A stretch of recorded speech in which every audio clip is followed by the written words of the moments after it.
Okay, this is just a quick view of the table. As you can tell, I don't have a hard tackle box. I like to use the bag with the plastic hard cases. I'm going to start off over here. We're going to go through my three little compartments. I have a compartment here of trailers, you know, buzz bait, spinner baits, whatever you want to use a trailer on. Several different colors to choose from. Sometimes I don't use any at all. It just kind of depends on the conditions. Over here we have my hooks. Several different types of hooks. I have bass hooks, catfish hooks, you know, walleye hooks.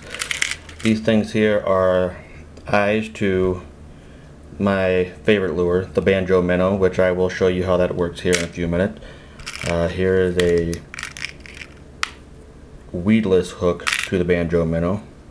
I'm sure all of you know what a weedless hook is, but it's a very good hook. Gets you through anything, and it's almost a sure catch every time. Over here I have my assortment of some leaders and swivels, and I have all my sinkers there for, you know, drop shot, whatever I want to use, and that take care of those three compartments. Here, these two cases I'm going to point out, they're all soft. I have a couple of swim baits in there, but the reason I have them in worm cases compared to these things here, I have some other soft bait lures that are rubber jigs, I should say. I just got these recently because they were on clearance. Haven't had to put them in marinating sauce yet. But the reason I have these in cases, I use this Carolina crawfish lunker sauce. I don't know if you guys have experimented with it, but it is deadly. I found that if I put this in each one of these compartments and the rubber worm cases and just let them sit there all winter long, you will not believe how much easier it is to catch fish. I also used this on some things. Not a big fan of it. It doesn't stick with the bait long enough, but I do use it occasionally. But again, all these rubber jigs are marinated with this lunker sauce. All you're seeing now are worms. Got different types of worms. This one has the yellow tail. I got some blue frogs here. Now again, let me remind you guys that I've caught fish on every single one of these so far. There is one lure or one rubber worm I haven't caught anything with, and I will show it to you. Some more frogs, some lizards. This one is one of my favorites. It's with the white tail. I don't know why, but they just hit that baby hard. Over here I got some more neon colors, but trust me, after soaking in that lunker sauce, it smells pretty good. Here's some swim baits, some soft swim baits that I soak in there as well. Some Yamamoto. More little swim bait. Again, just wanted to soak them in there. Only got one of those lizard left. Some storm lures that I have in there. Smell really bad, but hey, that's what I want. More rubber worms. And then over here I have just a tube full of an assortment of worms, you know, but they're soaking into the bass attractant. I didn't use the lunker sauce. I went with bass attractant on that. This is gulp minnows. They're soaking in the original whatever it is that they put in there to make them smell good, but that's what that is. I just put them in a larger container because the other one was leaking and I wanted to use something else anyway. Inside this jug I have a bunch of tubes. Everyone has luck with tubes. I don't think you could talk to one person that said has never caught anything on a tube. And a bunch of these things here, little rubber jigs, but they have the flutter tails, so when it's going down in the water, the tails tend to, usually it's hit as it's going down, not when it's coming up. Got some baby shad. I usually only use that for catfishing, but it has caught a couple of bass on a bobber. My other soft plastic rubber jigs. Again, I bought these because they were on clearance. All strike king band. Well, I have a gulp brand there. I'm gonna move over here and show you guys. Here's my compartment of spinner baits.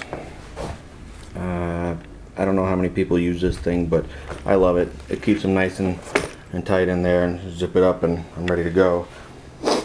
This is my box of, well, it's got other stuff in here, but the rest of this is, and if you haven't tried it, I suggest you do, it's the banjo minnow.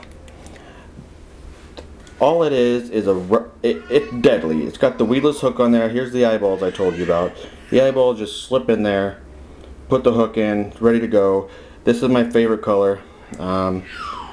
It's deadly. I can't say that I've ever gone fishing with this and not caught a bass yet. It's a very good lure, worth the money. If you want to try it, I recommend it. Last year's banjo minnow didn't work out very well for me, but this year, the way they revolutionized it, it done very well. Here are just some random lures.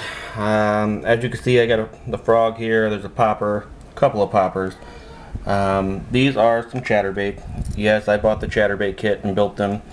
But like I said, I caught bass on every single one of these chatterbaits. I have some rubber crawfish, different colors and different sorts for jigging. The chatterbait minnow, again, caught fish with that. The one fish that I told you I have, this is part of the banjo minnow kit. I have not caught anything on that yet. It's really about, I don't know if you can tell, but it's about 8 inches in length. I'm guessing it's probably more for muskie and pike, but I don't fish for muskie and pike. Move up a little bit. These are my hard Rapellas and hard swim baits. As you can tell, I've caught bass on every single one of them. I'm just giving you a quick scan down of what they look like and what they are. I think this is a pretty good kit for bass fishing. This is some bobbers, buzz bait. The biggest bass I ever caught was on this topwater double buzz bait. I don't catch a lot of fish with it because of course it's got to be big to attack it. Some more buzz baits. This lure, I really like it. It's just not your typical buzz bait. It's a double buzz and there's all like a straight line, goes on top of the water, and it's got 2 hooks on the end of it, so if a bass hits it, it's pretty much caught. And there's some green and white regular buzz baits that I'd have. And then here I have some rooster tails of different shapes and sizes. These things here are for not your big fish, but your bluegill and smaller bass. Deadly, made by Thomas. I picked this up at Dick's Sporting Goods, and this is really a great lure. And here I got some MEPs of different shapes, numbers, sizes. I like fishing with the 3s and 4s for the bass, but caught other thing on them as well. Just some jigs, some spoons, some more tubes, little walleye assortment. Every now and then I whip out some walleye jigs. This is a really good swim bait for bass. I have a lot of luck with that. And again, I don't get caught on a lot of seaweed with it because just the way it's made, it's really good. And that almost sums just about everything up. I just want to point out sunscreen. Sometimes you want to take sunscreen out there. So you get caught in the sun too long, you're going to pay the price. Mosquito repellent I carry in my bag. I have the Real Magic, for when I string my poles, I put this on.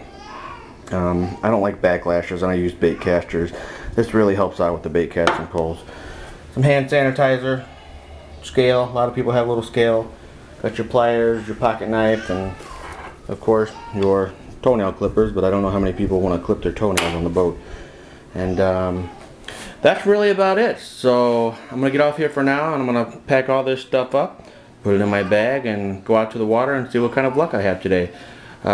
Please feel free to comment. Thanks for watching, and I will have more fishing videos for you soon. Thanks again.